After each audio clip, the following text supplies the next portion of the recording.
OK. Donc, bonjour à tous. Je suis vraiment ravi ce matin que vous preniez ce temps pour considérer le message de Dieu. Je prie que le Seigneur puisse utiliser ce temps dans votre vie pour vous rendre meilleur dans ses voies. Et vous savez, c'est exactement ça que Dieu désire. Il désire nous rendre meilleurs. Il désire en fait nous changer, nous transformer, nous rendre de plus en plus aptes à porter du fruit dans ses voies. Je suis désolé, on a eu un petit peu de pépin avec notre système ce matin. Mon cellulaire que j'utilisais pour faire la présentation, juste 5 minutes avant de débuter, est décédé. Donc, toute une situation. Mais Dieu veut vraiment accomplir ça dans la vie des enfants de Dieu. Il veut nous rendre meilleurs. Celui qui est passé de la mort à la vie, celui qui est devenu une nouvelle créature en Christ, celui qui est maintenant branché et alimenté par la nature divine qu'il a reçue lors de son salut. C'est ce que Paul voulait que le jeune Tite puisse enseigner aux chrétiens, puisse enseigner aux sauvés, aux enfants de Dieu. En tant que pasteur, en tant qu'enseignant dans l'Église de Jésus-Christ.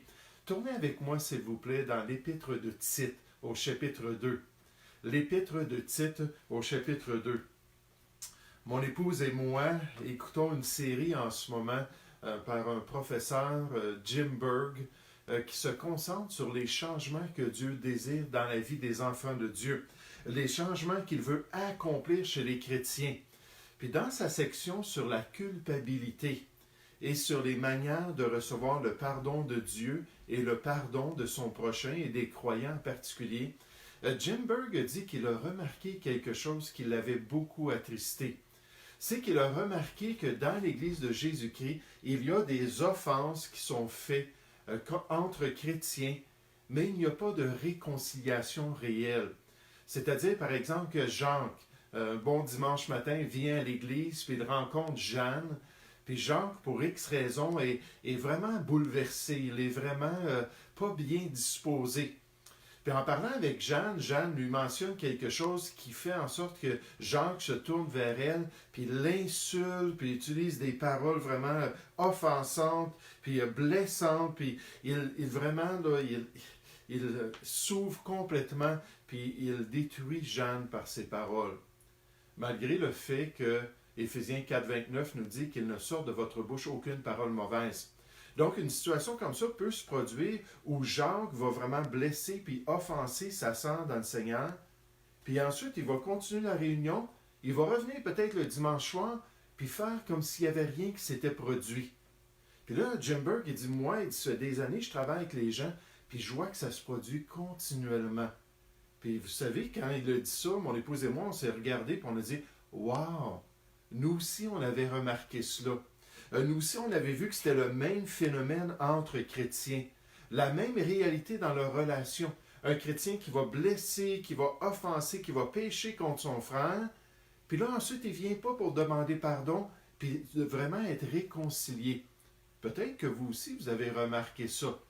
Mais pourtant, les Écritures nous disent dans Jean 17 au verset 3, on nous dit « Prenez garde à vous-même.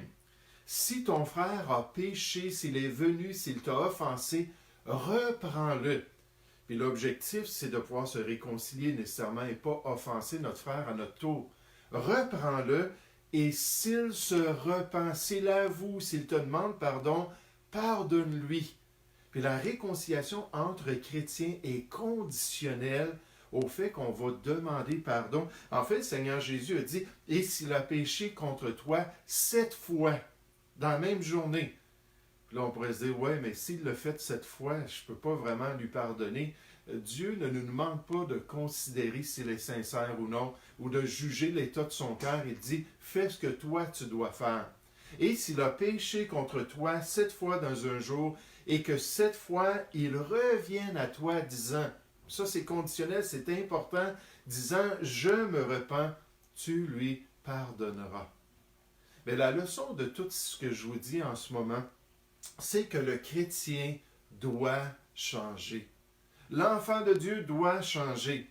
Le chrétien doit laisser la parole de Dieu le transformer et doit la laisser lui permettre de faire ce qui est bien aux yeux de Dieu en accomplissant le plan de Dieu Et s'il connaît la grâce de Dieu, c'est le message qu'il doit entendre. S'il a reçu ce salut merveilleux-là en Jésus-Christ, c'est ce qu'il doit comprendre. Regardez dans notre texte, dans Tite, chapitre 2. Tite, chapitre 2, à partir du verset 11. Le besoin d'un changement. On nous dit au verset 11, « Car la grâce de Dieu, source de salut pour tous les hommes, a été manifestée. Elle nous enseigne à renoncer à l'impiété et aux convoitises mondaines, et à vivre dans le siècle présent selon la sagesse, la justice et la piété, en attendant la bienheureuse espérance et la manifestation de la gloire de notre grand Dieu et Sauveur, Jésus-Christ. » La photo est à l'envers. Oh non! Je ne sais pas comment faire. C'est pas grave. C'est Geneviève qui me dit ça, mais c'est pas grave. OK. Avec mon cellulaire, j'avais fait des tests, puis là, j'avais fait en sorte que le texte soit correct. Puis là, il semble que là, j'ai pris le cellulaire de mon épouse, puis que ça soit tout en l'envers. Je suis vraiment désolé. Eh boy, ça va pas bien. Mais ici, on nous présente le message de la grâce de Dieu. On nous présente la grande leçon pour ceux qui sont sauvés, pour ceux qui ont reçu tout ce potentiel-là en Jésus-Christ. Puis vous savez, il faut comprendre qu'il y a tout un potentiel en Jésus-Christ. Qu'il y a tout un potentiel de transformation pour tous ceux qui sont des chrétiens, tous ceux qui sont des enfants de Dieu. Dans 2 Corinthiens 5 au verset 17, je suis désolé, vous ne pourrez pas le voir, je vais vous le lire. Ça dit, si quelqu'un est en Christ, il est une nouvelle créature. Les choses anciennes sont passées, voici, toutes choses sont devenues nouvelles. Donc, on voit qu'il y a tout ce potentiel-là. Le potentiel est présent dans la vie des chrétiens. Tout un espoir de changement dans l'Église de Jésus-Christ. Toute une promesse de transformation. Wow! Quelle grâce pour celui qui est sauvé.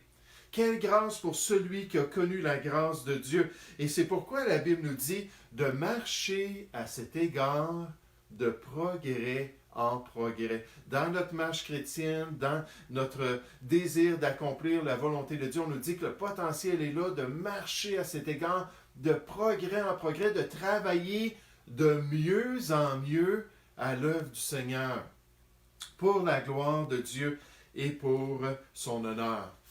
Mais la question pour nous ce matin, réellement en tant que chrétien, c'est est-ce qu'on veut changer? Est-ce qu'on est prêt à laisser de côté le statu quo?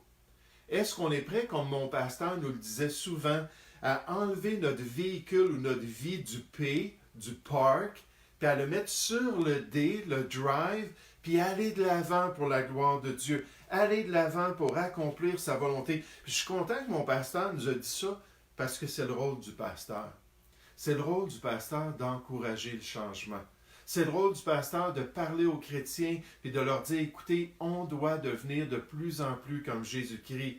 On doit devenir de plus en plus comme ce nouvel homme-là et cette nouvelle nature-là qu'on a reçue en Christ. Regardez dans notre texte au verset 15. Après avoir dit ces détails-là concernant la transformation, Paul dit au jeune pasteur Tite, il dit, dis ces choses. Dis ces choses. Quelles choses? Que la grâce de Dieu nous transforme, que le salut en Jésus-Christ nous a donné tout le potentiel. Dis ces choses, exhorte, encourage les chrétiens et reprends. Dis-leur quand ils sont sur la mauvaise voie, dis-leur quand ils sont sur le statu quo, dis-leur quand ils ne vont pas de l'avant pour la gloire de Dieu. Reprends, exhorte avec une pleine autorité que personne ne méprise ta jeunesse. Puis en tant qu'enfant de Dieu, c'est important de comprendre qu'on doit changer. C'est l'esprit même du message de la grâce dans la vie du chrétien. Puis je veux préciser, dans la vie du chrétien, c'est-à-dire celui qui a reçu ce salut-là en Jésus-Christ. Regardez encore notre passage, mais cette fois-ci, on va le regarder au complet, au verset 11. « Car la grâce de Dieu, source de salut pour tous les hommes, a été manifestée. Elle nous enseigne à renoncer à l'impiété et aux convoitises mondaines et à vivre dans le siècle présent selon la sagesse, la justice et la piété, en attendant la bienheureuse espérance et la manifestation de la gloire de notre grand Dieu et Sauveur Jésus-Christ. Et l'apôtre Paul et la parole de Dieu nous dit, puisqu'on parle de Jésus-Christ, de cette transformation, comprenez son rôle. Comprenez le salut qu'il nous a donné.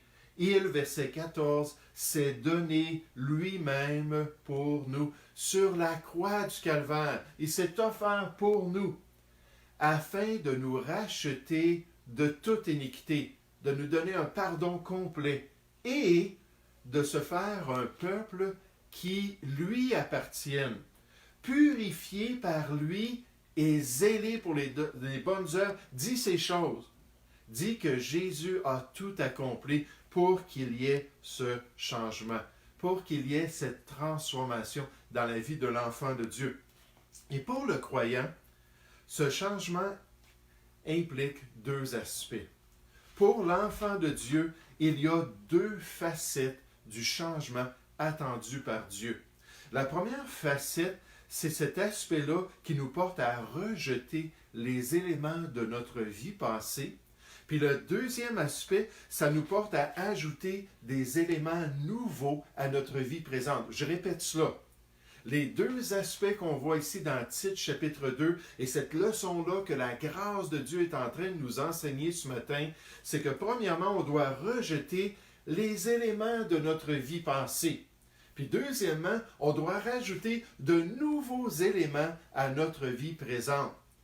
C'est très clair dans les écrits de Paul, il dit qu'il faut se dépouiller du vieil homme, rejeter les convoitises puis les désirs qu'on avait dans le vieil homme, et se revêtir du nouvel homme. C'est ça le changement de Dieu. Deux aspects, se dépouiller et se revêtir. Pierre dit, regardez encore au verset 12, juste avant de regarder ce que Pierre a à dire là-dessus, pour nous montrer les deux aspects. Tite, chapitre 2, verset 12. On nous dit, elle, la grâce de Dieu, nous enseigne à renoncer. Ça, c'est le premier aspect. À renoncer à l'impiété et aux convoitises mondaines. Et deuxièmement, à vivre dans le siècle présent, selon la sagesse, la justice et la piété, en attendant la bienheureuse espérance et la manifestation de notre grand Dieu et Sauveur Jésus-Christ. Donc, on voit ces deux aspects-là. Pierre spécifie concernant cet aspect de renoncement ou de rejet. Il dit dans 1 Pierre 1 au verset 14, comme des enfants obéissants, ne vous conformez pas aux convoitises que vous aviez autrefois quand vous étiez dans l'ignorance, pour permettre le changement, pour être obéissant à notre Père Céleste, pour honorer notre grand Sauveur qui est mort pour nous. Dieu nous dit de mettre de côté, de cesser de nous conduire comme on se conduisait anciennement dans 1 Pierre 2 au verset 11. Pierre continue en disant, « Bien-aimés, je vous exhorte comme des étrangers, des voyageurs sur la terre, à vous abstenir des convoitises charnelles qui font la guerre à notre âme. Ces désirs, ces convoitises-là qui sont attachés à notre vieil homme et qui nous portent vers les choses de ce monde. Dieu désire du changement. Dieu désire qu'on rejette. On rejette les choses qui sont contraires à sa volonté. On rejette les éléments qui lui déplaisent. Dans sa deuxième épître, en parlant de toutes ces réalités-là liées à notre salut, au fait que Jésus s'est livré lui-même pour nous, qu'il nous a rachetés de toute iniquité, qu'il s'est fait un peuple qui lui appartienne et qu'il nous demande d'être zélés pour les bonnes œuvres, purifiés par lui progressivement dans notre sanctification, zélés pour les bonnes œuvres.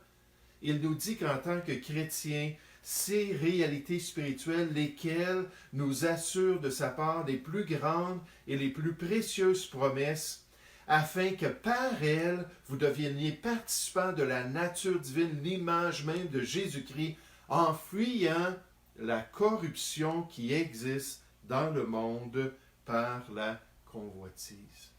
Est-ce que nous sommes prêts à changer? Est-ce que nous sommes disposés à mettre de côté les pratiques de notre vie passée, à nous dépouiller du vieil homme avec ses passions et ses désirs pour pouvoir accomplir la volonté de Dieu? Mon épouse et moi, et en fait toute la famille, lors d'un voyage il y a plusieurs années de cela, nous étions allés dans une conférence missionnaire aux États-Unis. Puis on était rentrés dans cette assemblée-là, puis il y avait un pasteur vraiment très particulier, un pasteur très dynamique qu'on aimait bien, mais ce n'était pas la seule personne qui avait retenu notre attention. Il y avait un chrétien dans cette assemblée-là qui était très particulier. Un homme avec un visage un peu usé, un homme qui avait des tatous tout dans le cou, il portait une belle chemise, une cravate, puis il était joyeux dans le Seigneur, mais on voyait sur ses bras tout plein de tatous. Et son nom, c'était Ron. On a commencé à développer une relation avec Ron, puis pendant la conférence, il dit « Venez avec votre famille ». Il dit « J'ai une belle maison avec un beau terrain sur le bord d'un lac, et j'ai des bateaux, puis tout ça, on va pouvoir s'amuser ensemble. » Donc, on est allé chez lui, puis là, Ron nous a expliqué ce qui s'était produit dans sa vie. C'est que Ron, on a appris, était un ancien membre d'un groupe de motards affiliés avec les Hells Angels. Puis alors qu'il était dans ce groupe-là, il travaillait, puis à un moment donné, il a rencontré ce pasteur-là et son épouse, ils lui ont témoigné et il a été sauvé. Mais avant de connaître le Seigneur, Ron utilisait son terrain pour faire venir ces motards-là, puis ces gens-là, pour qu'ils puissent venir, puis fêter, prendre la drogue, la boisson, puis se livrer à l'immoralité. Et là, dès le moment où il a été sauvé, sa vie a totalement été transformée. Il était rempli de zèle pour le Seigneur. Il était rempli de joie. Puis là, il a utilisé son terrain, sa maison, pour inviter les gens de l'Église, inviter des groupes chrétiens, inviter des missionnaires qui venaient visiter. Et cette fois-là, se réjouir sans la drogue, sans la boisson, sans l'immoralité, et se réjouir de la grâce de Dieu. C'est ça le message ce matin. Il y a des éléments qu'on doit enlever. Il y a des choses dans notre vie passée qu'on doit rejeter, se détourner. La transformation puis le changement se fait lorsqu'on est prêt, lorsqu'on est disposé, lorsqu'on est ouvert à faire la volonté de Dieu. Et vous savez, non seulement ici on nous présente ce rejet-là, mais en plus de cela, on nous présente des éléments qu'il faut ajouter à notre vie. Des éléments qui sont tellement importants pour nous. On nous dit au verset 12, « Elle nous enseigne la grâce de Dieu à renoncer à l'impiété et aux convoitises mondaines et à vivre dans le siècle présent selon la sagesse, la justice et la piété et nécessairement en attendant le retour du Seigneur. » Dieu nous dit, on enlève des choses, on se dépouille du vieil homme pour donner de la place à de nouvelles choses, pour donner de la place à des éléments qui le glorifient, cet aspect-là de rajouter, cet aspect-là de se laisser transformer à nouveau pour glorifier le Seigneur. Un des passages que j'aime tellement se trouve dans Éphésiens chapitre 5. On nous dit au verset 8, « Autrefois vous étiez ténèbres dans ce monde de ténèbres, et maintenant vous êtes lumière dans le Seigneur. » On nous dit, marchez comme des enfants, lumière, puisqu'on était prêt à se détourner des ténèbres, puisqu'on était prêt à se repentir de ces éléments-là de notre vie. Maintenant, marchez comme des enfants de lumière. Puis on nous dit, car le fruit de la lumière consiste en toutes sortes de bonté, de justice et de vérité. Dieu nous dit qu'il veut nous transformer. Dieu nous dit qu'il veut rajouter des éléments à notre vie. Puis la question, c'est encore une fois, est-ce que je suis prêt à changer? Est-ce que je suis disposé à revêtir le nouvel homme avec sa justice et sa droiture? Paul a dit dans Colossiens chapitre 3 au verset 9, il a dit, ne mentez pas les uns aux autres. Ça, c'est l'ancienne vie. Ça, c'est l'ancienne manière d'agir. Ne mentez pas les uns aux autres. Vous étant dépouillés du vieil homme et de ses œuvres, et ayant revêtu l'homme nouveau, qui se renouvelle, ça c'est progressif, c'est une sanctification progressive qui se renouvelle dans la connaissance, selon l'image de celui qui l'a créé. Un jour, un marin qui était en charge de la répartition des avions de chasse sur un porte-avions américain. C'était lui qui plaçait les avions pour les préparer au combat, pour les préparer au déploiement.